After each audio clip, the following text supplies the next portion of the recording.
Olá, senhoras e senhores, tudo bom? Sejam bem-vindos a mais um Smart 3 Talks. Eu sou Walter Capanema, eu sou o coordenador, apresentador e diretor de inovação e ensino da Smart 3. E hoje vamos conversar sobre LGPD, um tema importantíssimo, e vamos falar sobre LGPD no esporte, no futebol, com meu querido amigo Leandro Rocha, que é gerente de privacidade e proteção de dados do Flamengo. Leandro, muito obrigado pela sua presença. Bom, Walter, muito obrigado pelo convite. Espero que a gente possa agora, nesses próximos minutos, trocar uma ideia acerca da LGPD no futebol e no esporte como geral. Muito obrigado pelo convite. Eu que agradeço. Eu sei que você tem uma agenda aí muito atribulada, né? Que você tem uma vida corrida e eu agradeço essa sua atenção. Leandro, a primeira pergunta que eu vou fazer para você é uma pergunta até bem direta. Como é que o Flamengo está fazendo a implementação da LGPD? A gente sabe muito bem que a LGPD não se aplica só às empresas, aos órgãos públicos. A LGPD também se aplica às equipes de futebol, às equipes esportivas. Como é que o Flamengo está implementando a LGPD? Obrigado pela pergunta, muito interessante. Então, nós começamos esse caminho de adequação no ano passado, tá?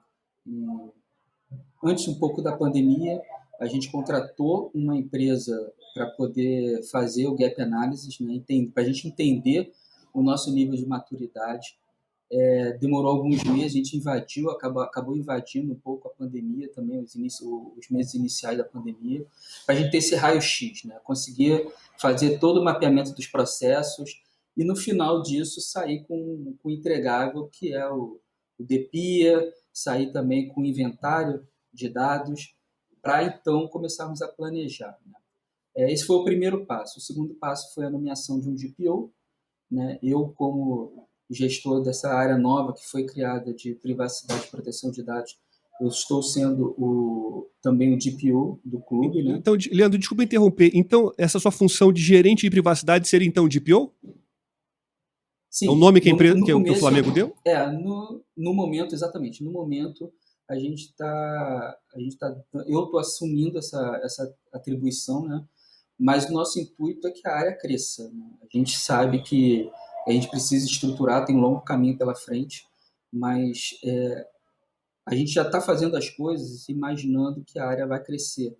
Então, em algum momento, eu deixo de ser o DPO e aí a gente pode colocar uma outra pessoa responsável e eu vou ficar com essa gestão da área. Mas voltando a gente estava conversando sobre a implementação, até você me desculpa ter te interrompido. Você falou do Nada, que isso. mapeamento, depois de PIA, e depois o que aconteceu? Bom, nesse momento a gente está estruturando. Então, eu estou criando essa área, a gente já tem um mapeamento, data mapping, né? Aí, nesse momento, agora, a gente está implementando a plataforma do DPO, né, para poder automatizar todos os controles e também poder automatizar os direitos dos titulares. Então, a gente está no meio do projeto ainda. E nesse meio tempo, estamos vendo maturidade da TI, a gente está sentando com o jurídico para tentar fazer a adequação dos contratos. Então, é uma coisa ainda nova, a gente está ainda no início desse roadmap, desse caminho, né, Walter? Não vai ser uma coisa de uma hora para outra, não é rápido, né? Mas a gente está tentando acelerar, mas a gente ainda demorou muito a começar a engrenar, né? Entrar naquela velocidade de cruzeiro por conta da pandemia, que atrapalhou bastante os nossos planos, né? Quando você fala do data mapping, as pessoas costumam dizer que o data mapping é uma atividade muito trabalhosa, talvez seja a parte mais trabalhosa do processo da implementação, porque afinal de contas é uma grande atividade de investigação. Pergunto para você, isso que as Exatamente. pessoas falam faz sentido? Realmente o data mapping é algo trabalhoso? Sim, bastante trabalhoso. Se a gente puder dividir, né, em blocos essa questão da implementação, né, eu diria que o data mapping ele seria responsável por mais ou menos 60%, né, porque em cima dele a gente vai conseguir mapear os riscos, mapear por onde que a gente vai começar. Não adianta os 20% iniciais a gente está falando de PO, a gente está falando de plataforma, a gente está falando de alguns direitos dos titulares, mas, mas o data mapping ele é primordial. Até para quem vai fazer, vai ter empresas, consultorias, né, que estão prestando esse serviço de adequação, o data mapping, dali vão sair os entregáveis dele, né, de PIA, por aí vai, né? Então, é fundamental o data map é um trabalho muito grande, né? Mapear, dependendo ainda mais do porte da empresa. E outra coisa, dali também a gente consegue mapear os riscos, né? Poder saber o que impacta mais na segurança de informação da empresa, o jurídica, enfim, o data mapping é fundamental. Leandro, uma pergunta. Normalmente as empresas e os órgãos públicos, eles costumam, no seu organograma, na sua estrutura, costumam colocar o DPO, né, o encarregado, ligado diretamente à presidência, à diretoria, para que a sua atuação possa ser a mais completa possível, sem passar por entraves burocráticos. Como é que o Flamengo está fazendo a sua estrutura? É nesse sentido? É diferente? É nesse sentido. A gente teve um trabalho muito grande de convencer o board da importância da isenção do DPO, tá? Tal como ocorre na União Europeia. Óbvio que são cenários diferentes, né? Na União Europeia, o DPO é visto mais como um executivo, ele está mais ligado à área de compliance. Aqui no Brasil, muita gente tá surfando nessa onda, muita gente, inclusive, da área de segurança da informação, muitos CISOs também, né? Mas a gente procurou, e como é tudo aqui no Flamengo, a gente tem pautado pela governança, pela transparência. Então, a nossa preocupação também de quando foi feita o planejamento desse novo cargo, dessa nova função, é de que ficasse embaixo do CEO da empresa, porque a gente entende que os riscos eles são horizontais, eles são cross, eles correm por toda a empresa, não é uma área, não é jurídico, não é TI, não é conformidade, não é toda a empresa. Então, e os impactos, né, de uma multa, por exemplo, de um data breach, uma multa, ela pode comprometer a operação da empresa. Então, a gente, essa função, essa área de privacidade e proteção de dados, ela já nasce diretamente embaixo do CEO e responde diretamente ao CEO da empresa, não passa por debaixo de nenhuma outra área, até para não haver conflito de interesses. E o desafio para o Flamengo, então, vai ser muito grande, porque não é apenas o futebol, é para o clube inteiro, né? Então, Exatamente. torna muito O mais clube, desafiador, né? exatamente. Se a gente for pensar que o carro-chefe de grandes clubes, né, é o futebol. E é o que gera maior receita. Mas o Flamengo, por exemplo, ele tem os esportes olímpicos. Nós temos basquete, vôlei, tem judô, esportes náuticos como remo, e por aí vai, ginástica artística, nado sincronizado, waterpolo. A gente tem uma gama muito grande de esportes, né? Tênis. Então, e ainda por cima, Walter, a gente tem os atenas de atletas e temos menores de idade também. Então, como Verdade. vocês sabem, menor de idade precisa de um consentimento, né, do responsável, tem os dados sensíveis, a gente trabalha com equipes médicas, então a gente tem equipes de alta performance, então são dados sensíveis, a gente trabalha com empresas do ramo médico que nos assessora, que nos presta algum tipo de serviço, então são nossos operadores de dados, então é muito crítico, né? Principalmente com um clube de futebol e um clube de futebol ou um clube de esporte, de esportivo, com atletas de alto rendimento. Exatamente, ou seja, é um grande desafio e pela descrição, né, pela quantidade de serviços e processos que você falou, a gente percebe o quanto deu trabalho o mapeamento. Não foi um mapeamento fácil, não foi uma coisa que a gente coloca um programinha que sai na rede investigando, né? É um trabalho que muitas vezes, eu não sei se você chegou a fazer alguma questão em relação a questionários, ou se foi tudo eletrônico. Não, a gente fez de forma eletrônica, né? E um complemento, né? A gente fez uma preliminar, né? Porque isso é vivo, né? Isso tem que ficar o tempo todo vasculhando. E a gente está para agora, com essa nova ferramenta que nós estamos implementando, a gente vai fazer um outro e de forma mais automatizada. Que essa sim vai alimentar a plataforma do GPU e vai poder dar real-time todo o mapeamento dos dados, né? E é muito trabalhoso. Mas é imprescindível, como eu falei no início. Né? É fundamental, porque na verdade o mapeamento é a origem de tudo, né? Você precisa conhecer a empresa, conhecer o clube o clube, né, de esportes, para saber quais são os processos e como os dados pessoais circulam. Para aí você pensar o que falta e aí justamente você poder fazer a implementação. Falando aqui sobre o DPO, quais são, assim, digamos, as três qualidades principais que você acha a mais importante que um DPO tenha, além da paciência e da diplomacia? Isso é fundamental. Né? Bom, então, eu acho que o DPO ele tem que ter um viés de negócio. Tá? Tem que visualizar o processo do início ao fim. Ele não precisa ser especialista. Eu sou da área de tecnologia, não sou especialista em leis, mas também não sou especialista em riscos. Mas eu acho que precisa ter isso. São qualidades que o DPO precisa ter. Entender do negócio, do processo, riscos e segurança, um pouco de segurança da informação, porque inevitavelmente a gente não trata somente de leis, né? A gente passa a lei, ela vai nos direcionando, Exato. É enquanto o que norte. como fazer, né? Como fazer um deep dive, a gente tem que ir no fundo. Aí, por exemplo, em tecnologia, você entra numa ISO 27001, numa ISO 27002 de segurança, e por aí vai.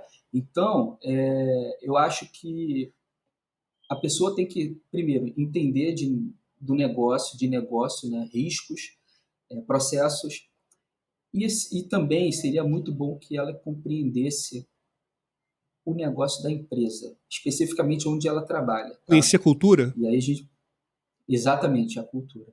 Que aí você tem os caminhos, você tem os atalhos, entendeu? Assim, foi uma discussão que se teve e provavelmente tem em todo lugar. A gente traz um DPO as a service ou a gente transforma alguém em DPO. Né? Isso é inevitável. Toda empresa passou ou vai passar por essa pergunta. Né? E aqui no Flamengo a decisão foi até um pouco mais fácil, porque assim, ficou claro para a gente que tem que entender do negócio, que tem que entender a operação do clube de futebol, ela é sui generis, ela tem suas particularidades. Né? Então, um DPO as a Service, ele não ia conseguir captar a cultura da empresa e não ia conseguir fazer as coisas andarem mais rápido. Alguém de dentro que já conhece a cultura, já sabe os atalhos, já conhece as pessoas, já tem empatia, isso facilita muito, na minha opinião. E também já tem até a confiança também, né? Já tem a confiança, já é de dentro, já sabe onde tem que ir, quais são as pessoas mais difíceis, né? Porque sempre tem uma questão, às vezes, de ego, de um setor não querer colaborar, então as situações são as mais diversas. Mas, Leandro, em relação à equipe que vai trabalhar com o DPO, quais as qualidades que você espera de uma equipe que vai trabalhar contigo? Então, você vai se tornar o DPO. O que você espera dessa equipe? Quais são as qualidades que você busca nessa equipe que vai trabalhar contigo? Então, fora a paciência que você havia mencionado na outra É para todo pergunta, mundo que tem que ter paciência, né? e a empatia, né? Eu acho que, então, principalmente ser uma pessoa organizada, ter expertise com gerenciamento de projetos, né? Entender do processo também, acho que é importante, porque o que acontece? O DPO ele vai liderar a empresa nessa jornada. Muitas das coisas ele não mete a mão, né? Então, não é o DPO que vai fazer a análise de risco, até porque a análise de risco quem define é o negócio, né? Mas você vai ter que conduzir as pessoas nessa jornada. Então, o gerenciamento de projetos, eu acho que é muito importante ter esse perfil, né? Obviamente, ter na equipe um advogado, ter na equipe alguém de TI, de segurança da informação, Que é bom que você lembrou da importante. gente. Não é, não, Poxa, é muito importante. É muito importante. Nós não somos poxa, doutores que da bom. lei, né? Não, mas é muito importante Sim, realmente, brincadeiras à parte, porque assim, para agilizar, né? A gente está falando de exato. uma adequação. Adequação, a gente tem prazo, já estamos em cima da hora, né, para começar a entrar em vigor as aplicações de multas, né, pecuniárias. Então, assim, a gente tem que correr. Então, a gente tem que ser assertivo, né? Exato. Então, ter essas pessoas na equipe. E aí, quando eu falo na equipe, tá, Walter? Assim, não necessariamente elas estão. Seria muito bom que elas estivessem totalmente Full sentadas junto time, com o né? DPO, no Uhum. setor, ali disponível 24 horas, mas em algumas empresas isso não é possível, né? Então a gente tem que pegar do dia a dia do ongoing as equipes, a gente chama de key users, né, ou champions, a gente definir isso e pegar essas pessoas, pensá-las e elas terem uma prioridade para o projeto para poder ajudar o DPO nessa jornada. Então, elas têm que ser organizadas, tem que ter liderança, né? Vai ter que ter senso para poder de urgência, tem que ter senso para poder trabalhar com o usuário, né? Porque assim, TI trabalha com o usuário, está acostumado a trabalhar com o usuário, né?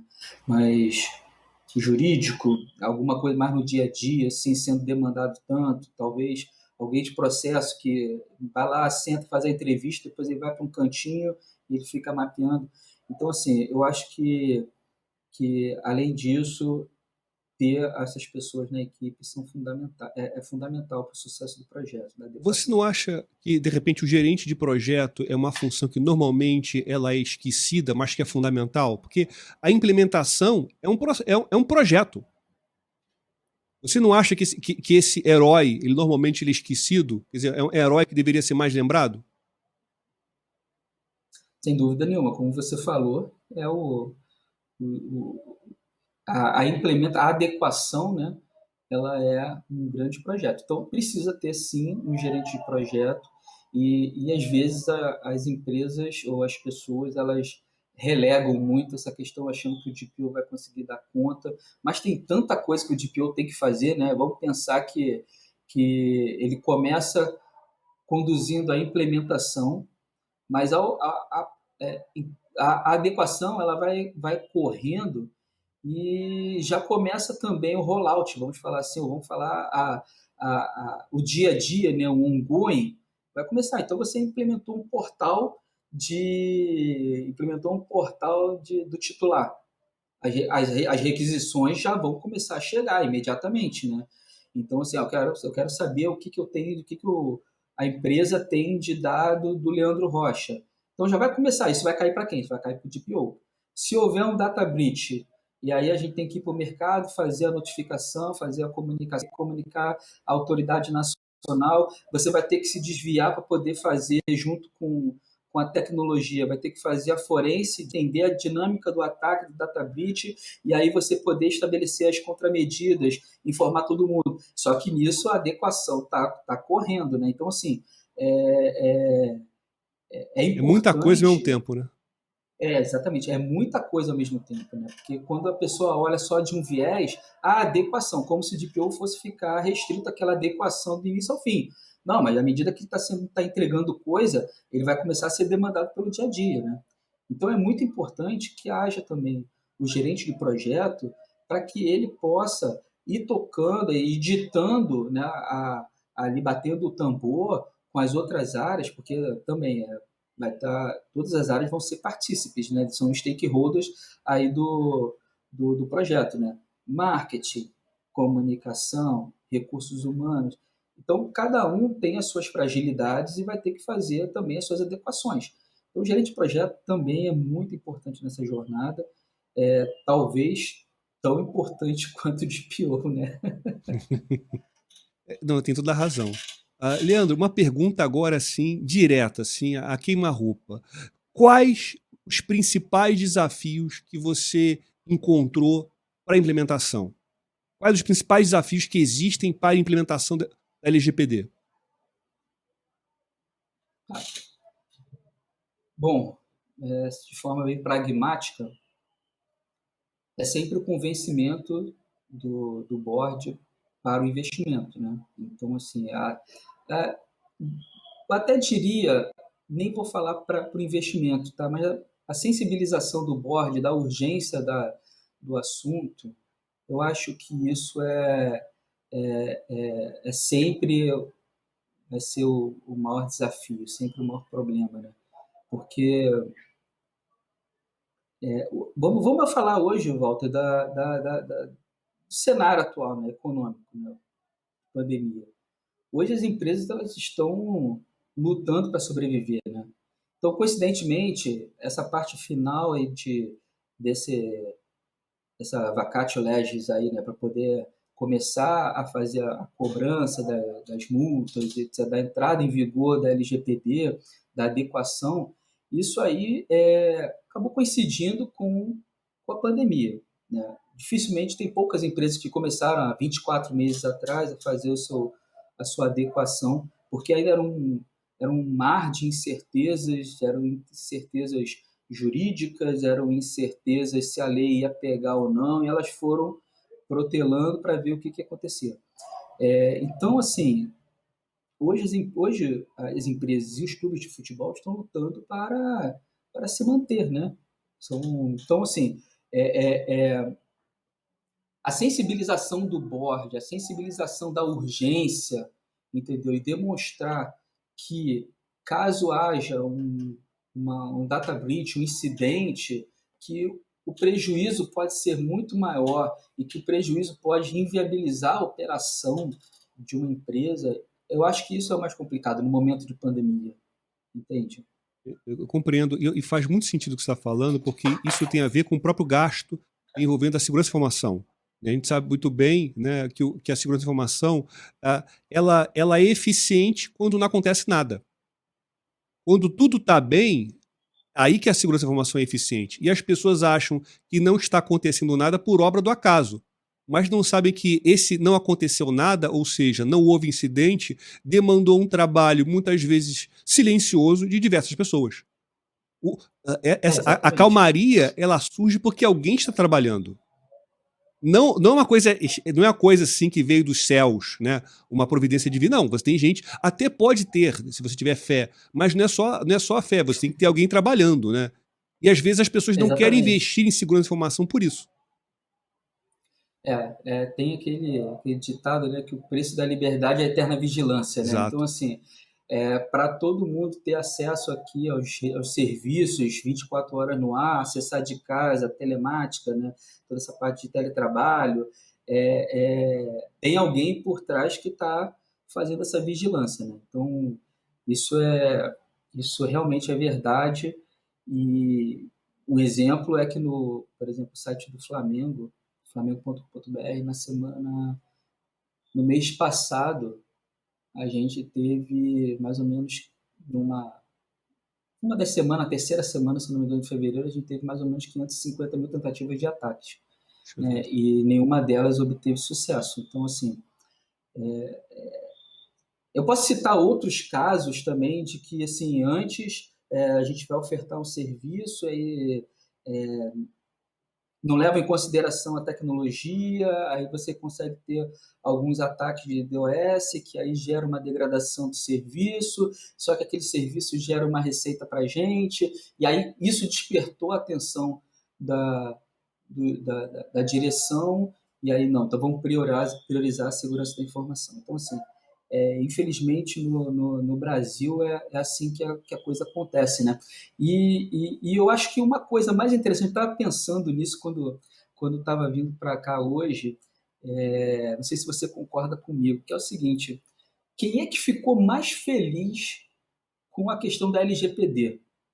Eu posso falar por mim, tá? Enquanto um mês atrás eu ainda era o garoto da informática, eu era o né? Então, Eu posso falar por mim. Justamente quem é de tecnologia, quem é da segurança da informação, porque fica há muito tempo, a gente está tentando conseguir os investimentos, tentando conscientizar a empresa como um todo da importância de certos cuidados, da segurança da informação, seguir boas práticas, os protocolos de acesso a e-mail, etc. Tal. Então, tudo isso a gente já está falando, já vem falando sobre isso há muito tempo, a questão de anos, talvez uma década, quem sabe, Sim, porque entendeu? faz E a parte gente da não formação de consegue. vocês, né? Faz parte da formação de vocês, Exatamente. faz parte do trabalho para vocês e só surgiu, digamos, esse interesse, entre aspas, das empresas por causa dessa ameaça de sanção, seja pela autoridade, seja por eventuais processos na justiça. Exatamente, entendeu? Então, assim, a gente está assim, dando graças a Deus, pô, muito obrigado, LGPD, por conta da, dessa ajuda divina, providencial, né? Então, assim, porque antes fica em segundo plano, né? Hoje falar em seguro cibernético, né, há alguns anos atrás, não tinha isso, você era um gasto supérfluo, né? Para que eu vou considerar, por que eu vou fazer um seguro cibernético se eu não sou nem tão visível, não tem nada demais que atraia os hackers, nem nada do gênero. Então, assim, e hoje é mais normal você ver empresas terem seguros cibernéticos, até mesmo por questões, fazem negócio com outros países, ou então vai fazer algum tipo de parceria com o Google, com Facebook, para poder fazer vendas, né, agilizar toda a máquina de vendas, e aí eles exigem ter um seguro cibernético. Então, eu acho que mais do que nunca, toda a comunidade de TI está sendo muito beneficiada com a LGPD, porque isso vai facilitar muito o trabalho desse pessoal. Maravilha. Leandro, agora uma última pergunta. Uma pergunta para você como DPO e professor, que eu sei que você é um excelente professor. Quais as dicas que você dá para quem quer ser um DPO? Quais as dicas que você dá? Eu não vou fugir muito da resposta que eu dei há alguns minutos atrás, tá, Walter? Bom, ter essa questão de conhecer as pessoas, de ter uma facilidade, uma fluência, né, com as pessoas, gostar das pessoas e também ter uma fluência de verbal, né, uma fluência oral, eu acho que é muito importante, ajuda demais você saber se expressar, você saber se fazer entender o que as pessoas estão falando, mas entender do negócio, entender de processo, você não ser uma pessoa que só seja focado em uma determinada área. Você tem que conhecer processo, saber mapear processo, você tem que saber fazer gestão, você tem que saber entender de projeto, você tem que saber mapear risco, tá? Isso é muito importante, porque muitas vezes você pode não ter essa pessoa dentro da organização e você vai ter que fazer isso, ou então você vai ter que orientar alguém como fazer. Eu acho que isso é fundamental, Walter. Não, maravilha. Leandro, eu quero agradecer aqui a sua paciência, a sua disposição, a sua atenção conosco. Muito obrigado por você ter aceitado essa entrevista, essa conversa. Eu quero agradecer também a nossa audiência, aos nossos assinantes do canal. Se você não assina o nosso canal, assine, clique no sininho, que agora está na moda falar, clique no sininho. Agradeço a participação de vocês e aguardo vocês no nosso próximo Smart 3 Talks. Muito obrigado e até a próxima. Obrigado, Walter, pelo convite. Obrigado a todos. Se inscrevam.